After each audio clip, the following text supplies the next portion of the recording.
बिस्मिल्लाहिर्रहमानिर्रहीम। अस्सलाम वालेकुम नाजरीन, आप देख रहे हैं प्रोग्राम हॉट सीट और मैं हूं हमजा भट्टी। नाज़रीन, विफाकी एंटी करप्शन अदालत ने चेयरमैन सेनेट यूसुफ रजा गिलानी को टेडअप करप्शन में केस में 3 मुकदमात में बरी कर दिया। टेडअप करप्शन केस की विफाकी एंटी करप्शन अदालत में समाअत हुई। चेयरमैन सेनेट सैयद यूसुफ रजा गिलानी भी अदालत में पेश हुए। अदालत ने यूसुफ रजा गिलानी की 3 मुकदमात में बरीयत की दरख्वास्त मंजूर करते हुए इन्हें बरी कर दिया। केस की समाअत के बाद कराची में मीडिया से गुफ्तगू करते हुए चेयरमैन सेनेट यूसुफ रजा गिलानी ने कहा कि मुझ पर 2009 में यह केस बनाया गया। आज तमाम वादा मुआफ गवाह मुलजिम बन गए और मुल्क से फरार हैं। उन्होंने कहा कि मुझ पर केस हमारी मौजूदा इत्तेहादी हुकूमत ने ही बनाया था, हमें इन पर कोई गिला नहीं है। हम हुकूमत की मिलकर मुकम्मल सपोर्ट करेंगे। इत्तेहादी हुकूमत को उन्होंने कहा कि हम इसी तरीके से सपोर्ट करते रहेंगे। सदर आसिफ अली जरदारी और चेयरमैन बिलावल भुट्टो मिलकर अपना मौकिफ बयान करेंगे। चेयरमैन सेनेट ने कहा कि कल सेनेट के एक और मेंबर को उठा लिया है। विफाकी और पंजाब हुकूमत से कहूंगा कि इनको हाजिर करें। दूसरा, इसके साथ साथ बात करेंगे बानी पीटीआई से वकला और पार्टी रहनुमाओं की मुलाकात न कराने का मामला फिर अदालत में पहुंच चुका है। अपोजिशन लीडर कौमी असम्बली उमर अयूब ने बानी से मुलाकातें न करवाने पर इस्लामाबाद हाई कोर्ट में तौहीन अदालत की दरख्वास्त दायर की। दरख्वास्त में सेक्रेटरी दाखिला, होम सेक्रेटरी पंजाब और सुप्रिंटेंडेंट अडयाला जेल को फरीक बनाया गया है। दरख्वास्त पीटीआई रहनुमा शुएब शाहीन, एडवोकेट और दीगर वकला के जरिए दायर की गई है। इस पे बात करेंगे और इसके साथ साथ एड अप करेंगे बुशरा बीबी के हवाले से इंसदाद दहशतगर्दी अदालत इस्लामाबाद ने 26 नवंबर एहतजाज से मुतालिक 3 केसेस में बानी पीटीआई की अहलिया बुशरा बीबी की अबूरी जमानत में तोसी कर दी है।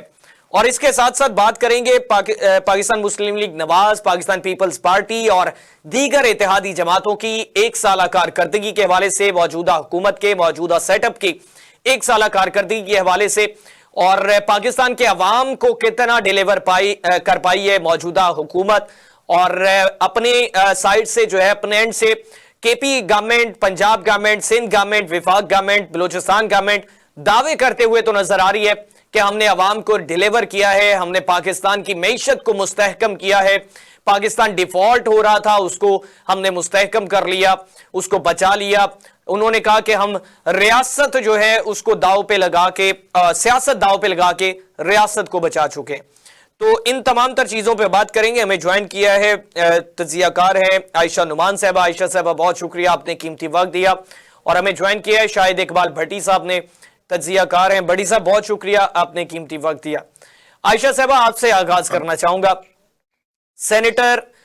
Chairman Senate chairman Syed Yusuf Raza Gilani जो हैं, उनके करप्शन केसेस में निजात मिल गई है। उनको 2009 में मुकदमात हुए और पाकिस्तान मुस्लिम लीग नवाज का हवाला उन्होंने दिया कि इत्तेहादी गवर्नमेंट जो है इन्हीं ने मुकदमात बनाए, लेकिन गिला कोई नहीं है। क्या कहेंगी? बिस्मिल्लाहिर्रहमानिर्रहीम। हमजा, सबसे पहले तो आप सबको मेरी तरफ से रमज़ानुल मुबारक की ढेरों मुबारकबादें और अल्लाह करे कि ये रमज़ान जो है ये हमारे मुल्क के लिए, हमारे मुल्क के वासियों के लिए रहमतें लेकर आए, बरकतें लेकर आए और पाकिस्तान के हालात जो हैं वो बेहतरी की तरफ गामज़न हो। जैसा कि आपने पहला सवाल किया कि यूसुफ रजा गिलानी साहब के ऊपर जो मुकदमात किए गए थे वो आज की इत्तेहादी हुकूमत यानी मुस्लिम लीग नून ने ही दायर किए थे। देखिए, अगर यूसुफ रजा गिलानी साहब इन तमाम जो इल्जामात हैं उससे बरी ज़िम्मा हो चुके हैं तो ये कोई बहुत ही हैरानकुन बात नहीं है मेरे लिए। पाकिस्तान में पहले भी ऐसा आता है कि सियासी इंतकाम का निशाना बनाया जाता रहा है मुख्तलिफ लीडरों को, मुख्तलिफ रहनुमाओं को, और ये सिलसिला हर पार्टी के साथ रहा है। ये हमारी तारीख का एक बड़ा शर्मनाक पहलू है कि जब भी हमने किसी को टारगेट करना होता है या किसी भी सियासी जमात को उनके कारकुनान के हौसले पस्त करना होते हैं तो हम इसी तरह के बोगस केसेस जो हैं उनका बहाना बनाकर उनको सियासी इंतकाम का निशाना बनाते हैं। बहुत से केसेस ऐसे भी होते हैं जो जेन्युइन बेसिस पे होते हैं, लेकिन अगर सियासी इंतकाम के का निशाना बनाने के लिए अगर ये केसेस दायर किए जाएं तो यकीनी तौर पे इनकी कोई जो कानूनी हैसियत है वो नहीं होती। लेकिन यहाँ पर अगर देखा जाए पाकिस्तान में जिस तरह से एक निजाम चल पड़ा है तो ये एक बड़ा ही अलग ट्रेंड चल पड़ा है कि यहाँ पर जो जितना बड़ा चोर है उसके पास उतना बड़ा ओहदा है। अब यहाँ पर अगर इस तरह के केसेस दायर किए जा रहे हैं और अगर उन केसेस से जो है वो उनको बरी जिम्मा भी करार दिया जा रहा है, तो ये कोई बहुत हैरत की बात नहीं है। ये पाकिस्तान में होता आ रहा है। पाकिस्तान में बहुत ऐसे बड़े बड़े मुल्जिमान जो रह चुके हैं माजी में, आज वो बड़े बड़े ओहदों पर बराजमान है। तो ऐसे बहुत से लोग थे जिनके बड़े बड़े स्कैंडल सामने आए और जेआईटियां भी बनी और बहुत बड़े बड़े वॉल्यूम्स जो हैं वो भी सुप्रीम कोर्ट में खोले गए, लेकिन उसके बाद भी आज देखें वो किन कुर्सियों पर बैठे हुए हैं, उनको कौन कौन से ओहदों से नवाजा गया है। तो ये बड़ा ही कोई, मैं कह सकती हूँ कि हमारी तारीख का, हमारी पाकिस्तानी सियासत का एक शर्मनाक पहलू है। हमें इससे सीखने की बजाय हमने बल्कि यहाँ पर जो है हठधर्मी की एक शक्ल जो है हम देख रहे हैं कि यहाँ पर लोग जिस तरह से अपने केसेस खत्म करवाते हैं, यहाँ पे जिस तरह से अदलिया को खरीदा जाता है, यहाँ पर जिस तरह से जजेस को जो है खरीदा जाता है, फिर जजेस के ऊपर जिस तरह से प्रेशर डाला जाता है, उनसे अपनी मर्जी के फैसले दिलवाए जाते हैं, तो ये तो फिर होना ही होता है। और जैसा कि अभी हुकूमत में आप, तो कौन आपके खिलाफ जाएगा, कौन आपके खिलाफ सबूत पेश करेंगे? और जाहिर सी बात है जो वादा माफ गवाए आज वो मुलजिम बन गए। कौन अपनी जान से खेलेगा, कौन अपने लिए मुश्किलें जो है वो चाहेगा जिंदगी में? तो इन हालात में तो देखिए कोई भी जो है वो ये सब सामना करने से जो है वो कतराएगा ही। तो अगर किसी को क्लीन चिट मिल गई है, अगर किसी के केसेस खत्म कर दिए गए हैं, अगर किसी के ऊपर जेआईटी की जो तफ्तीश है वो खत्म कर दी गई है, अगर किसी को उठाकर बड़ी कुर्सी पे बिठा दिया गया है, तो ये कोई अनहोनी नहीं है। पाकिस्तान में ये सब होता आता रहा है, माजी में भी होता आता रहा है। लेकिन मेन बात ये है कि पाकिस्तान का इस वक्त जो अदलिया का निजाम है और जो इंसाफ का निजाम है वो इस वक्त इतना कमजोर होता जा रहा है कि पाकिस्तान में आपको इम्तियाजी तौर पर दो कवानीन जो है यहाँ पर नजर आ रहे। एक वो कानून है जो एक अलग तबके के लिए है और एक वो कानून है जो अशराफिया के लिए है। अब अशराफिया को जो है वो कानून, किस कानून से जो है वो गुजारा जाता है ये सबको पता है, और आम इंसान को किस तरह से जो है वो ट्रीट किया जाता है इन अदलिया में वो भी सबके सामने है। अभी देखें गुज़िश्ता रोज कुछ दिन पहले ही लाहौर हाई कोर्ट में जो एक साहब थे आसिफ जावेद, जिनका कुछ मामला था नेस्ले कंपनी से, उन्होंने जिस तरह से अपने आप को पेट्रोल डालकर आग लगा ली थी, वो सबसे बड़ी मिसाल है। पाकिस्तान में इस वक्त जो इंसाफ है नापैद हो चुका है, और इंसाफ जो है वो सिर्फ अशराफिया के लिए है। उनको जो है आप देखें कि किस तरह से फौरी तौर पे इंसाफ उनको मुहैया भी किया जाता है, उनके मर्जी के फैसले भी किए जाते हैं।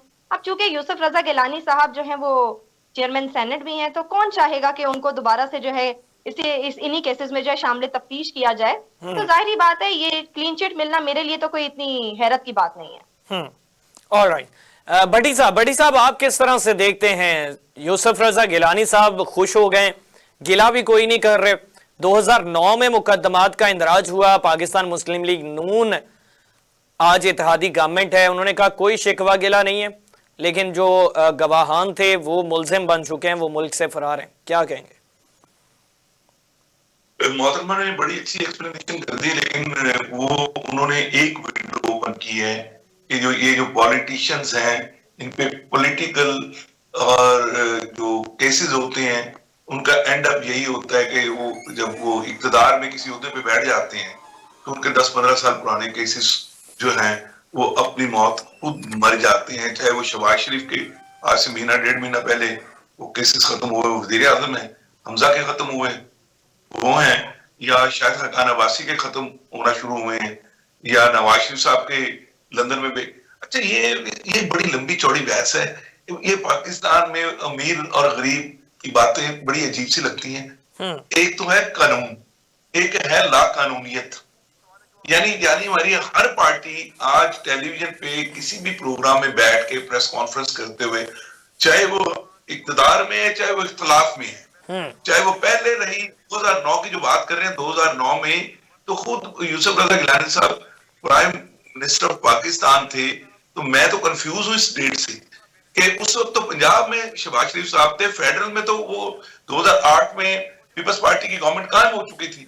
तो 2009 की तो गवर्नमेंट 2013 में आई है। तो देयर इज समथिंग फिशी, कोई डिस्प्यूट हो सकता है ये वाला 2013 के बाद। बड़ी साहब माजरत खाऊं, ये इसी के साथ नहीं आप कंटिन्यू रखिएगा, इसी के साथ एड अप करता चलूं। परवेज खटक साहब को मिनिस्ट्री किसने दी है? अभी परवेज खटक साहब को मिनिस्ट्री उसने दी है जिसने मोहसिन नकवी को दी है और जिसने फैसल वाडा को दी है, जिसने यूसुफ रजा गिलानी साहब पे मुकदमात का इंदराज भी करवाया। जी कंटिन्यू करिएगा। जिसने 2018 में गवर्नमेंट दी उन्होंने उसको मिनिस्ट्री दी है, अभी हुकूमत किसकी है? दी।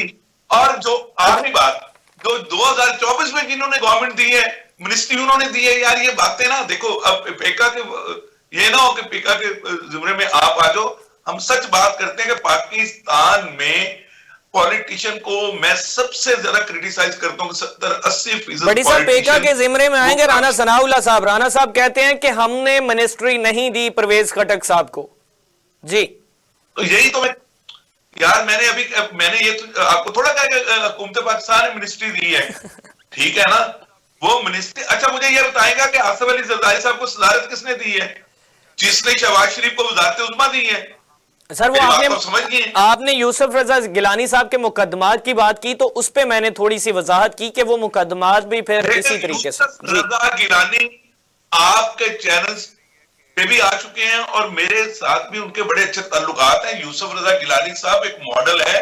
वो पाकिस्तान के वाहिद वजीर आजम, वाहिद सेनेट के चेयरमैन और स्पीकर असेंबली, 3 बड़े ओहदों पे विराजमान मुल्तानी मखदूम यानी मखदूम की सीट रखने वाले यूसुफ रजा गिलानी साहब जो हैं, वो एक टिकटॉकर भी हैं। आपको दादा है कि पाकिस्तान का हर बड़ा टिकटॉकर यूसुफ रजा गिलानी साहब का दोस्त है और ही इज टचिंग 70 एज। अब 70 साल के करीब करीब है। वो इमरान खान की, शहबाज शरीफ की, यूसुफ रजा गिलानी की एक उम्र है। लेकिन आप कभी भी नहीं देखेंगे यूसुफ रजा गिलानी साहब को, आप देखेंगे कि वो टिकटॉकर्स के साथ है। तो ये दैट इज डर्टी पॉलिटिक्स ना। इसीलिए तो इस पॉलिटिक्स टीम को मैं पसंद नहीं करता हूं।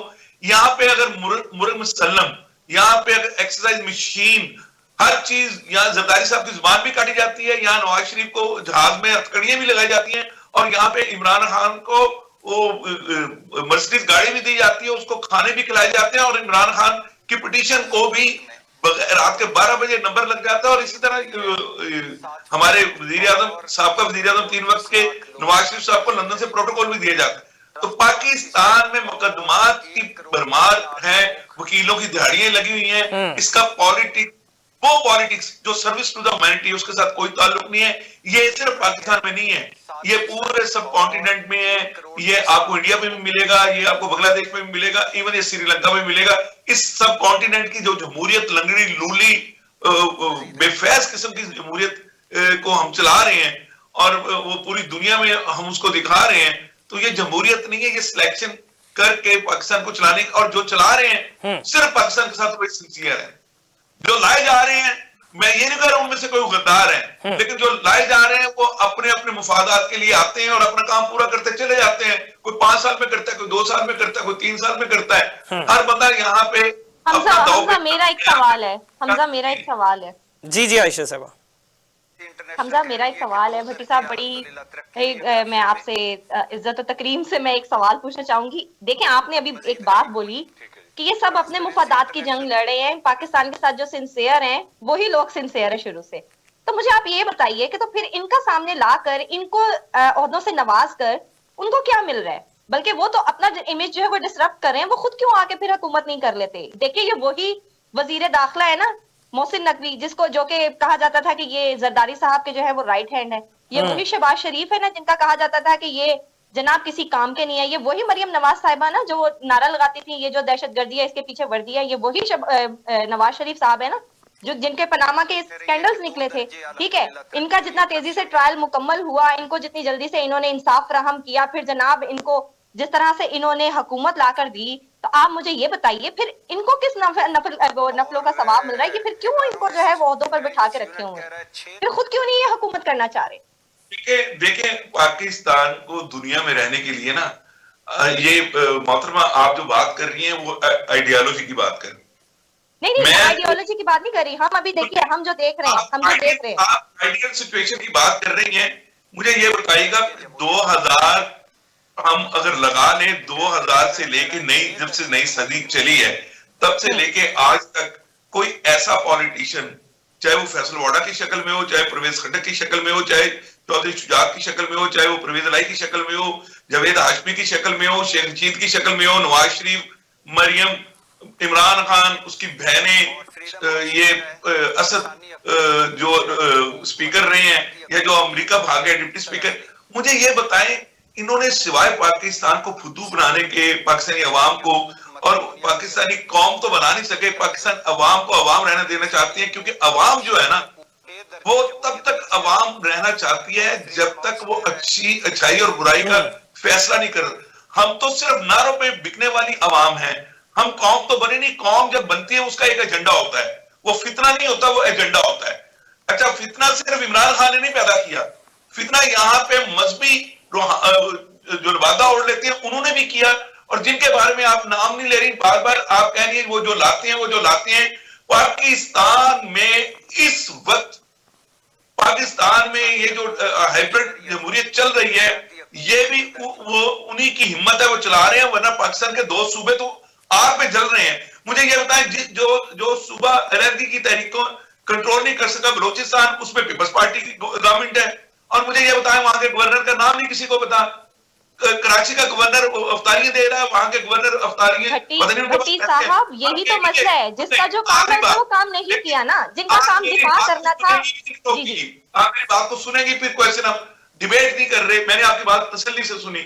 मैं ये कह रहा हूं जो केपी की है, तो केपी में कौन सी शहर की नहरें बह रही है ना, 11-12 सालों से जिनकी गवर्नमेंट है। और एक नया वाकया, अगर हम शायद खनकाना बासी को कोड करते हैं, हम यूसुफ रजा गिलानी को कोड करते हैं, तो शेर अफजल को तो 1 साल हुआ है। वो जो भेद खोल रहा है, वो कह रहा है फॉर्म 47 में पीटीआई के लोग भी शामिल हैं, जितने नून लीग के इतने फॉर्म 47 के लोग पीटीआई में हैं। तो हम शायद खनकाना बासी की बात माने, फैसल बोडा की बात माने, या हम शेर अफजल की बात माने, जुवेद हाशमी की बात, ये सारे म्यूजिशियन है।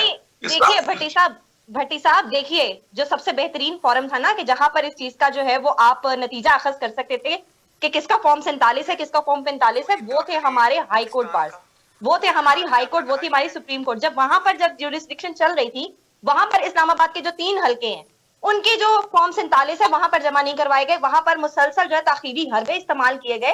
तो जब हाई कोर्ट्स में जब इन चीजों की, इन सारे केसेस की जो है वो सुनवाई होती है, तब तो वहां पर जो है सारे डॉक्यूमेंट जब फ्राहम नहीं किए जाते, उसके बाद फिर आप अगर ये ताना लगाते हैं कि फलां की हुकूमत जो है फॉर्म 47 की है, फलां की हुकूमत जो है फॉर्म 45 की है, तो फिर वो दावा जो है ना वहीं पर मुस्तरद हो जाता है। मैं नहीं कहता, ये वही पॉलिटिशियन है 70-80% जो इक्तदार में आने के लिए। मैं अभी हमजा ब्रेक टाइम में, यानी प्रोग्राम से पहले जो मुझसे बात कर रहा था, मुझे ये बताइएगा कि क्या पीपल्स पार्टी आज पंजाब कैबिनेट भी अनाउंस हो जाती, क्या पीपल्स पार्टी पंजाब में 10 वजारतें नहीं मांग रही? 8 से 10 यानी मिनिस्ट्री, एडवाइजरी और दूसरी, यानी ये बंदर बांटना।